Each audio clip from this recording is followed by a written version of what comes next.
বিসমিল্লাহির রহমানির রহিম। শারদীয় দুর্গাপুজো উপলক্ষে দলের নির্দেশনাবলী আজকের এই আমাদের এই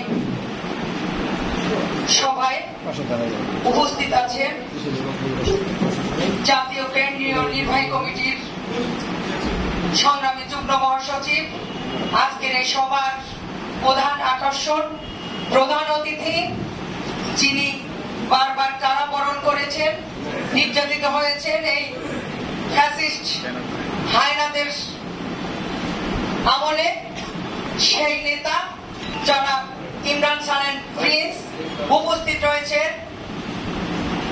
জাতীয় কেন্দ্রীয় নির্বাহী কমিটির সংগ্রামী সহ সাংগঠনিক সম্পাদক জনাব আকন কুদ্দুসুর রহমান, আজকের এই সভার সম্মানিত সভাপতি, আমার মহানগর বিএনপির সংগ্রামী আহ্বায়ক যিনি রাজপথে রক্ত দিয়েছেন, কারাবরণ করেছেন, সেই নেতা মনিরুজ্জামান খান ফারুক উপস্থিত রয়েছেন।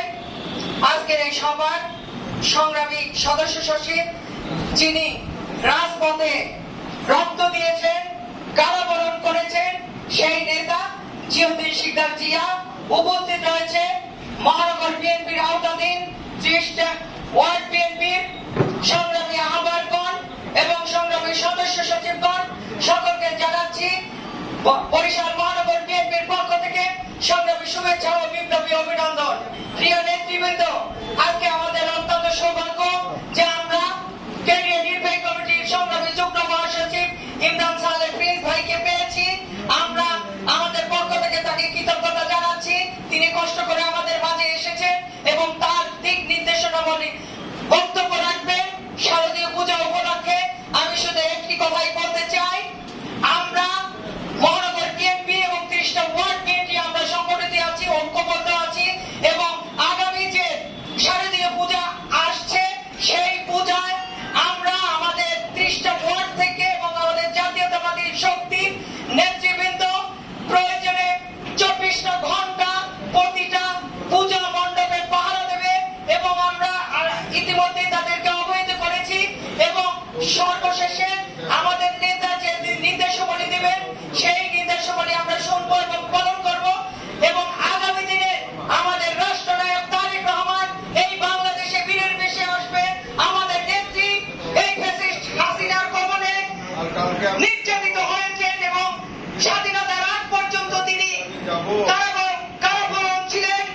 সেই নেত্রী আমাদের মা দেশনেত্রী বেগম খালেদা জিয়াকে আমি সশ্রদ্ধ সালাম এবং স্মরণ করছি এবং তার আগামী দিনে যে এই বাংলাদেশে নেতৃত্ব দেবেন সেই নেতৃত্বের জন্য আমরা রাজপথে আগামী দিনে আমরা সংগ্রাম করব। আমাদের নেতা দেশনায়ক তারেক রহমান এই বাংলাদেশে ফিরে আসবে, তার জন্য আমরা সংগ্রাম করব এবং আগামী দিনে আমাদের নেতা বলেছেন কঠিন নির্বাচন হবে, সেই নির্বাচন আমরা সবাই ধৈর্য ধরে এবং আমাদের নেতা বলেছেন আমাদের চরিত্র গঠন করতে হবে, আগামী দিনে মানুষের সাথে যে আলাপ আলোচনা করতে হবে সেখানে আমাদের খেয়াল রাখতে হবে, আমাদের সবাইকে ঐক্যবদ্ধ থাকতে হবে এবং সাবধান থাকতে হবে। এই হাসিনার দোসররা আমাদের ভিতরে ঢুকে কোন রকম কুচক্রি কাজকর্ম অপকর্ম আবার সেই হায়নারা জবরদখল চাঁদাবাজি এগুলো না করতে পারে, সেই জন্য সবাইকে আবারও ঐক্যবদ্ধ থাকার এবং সাবধান থাকার আহ্বান রেখে আমি আমার সংক্ষিপ্ত বক্তব্য শেষ করছি।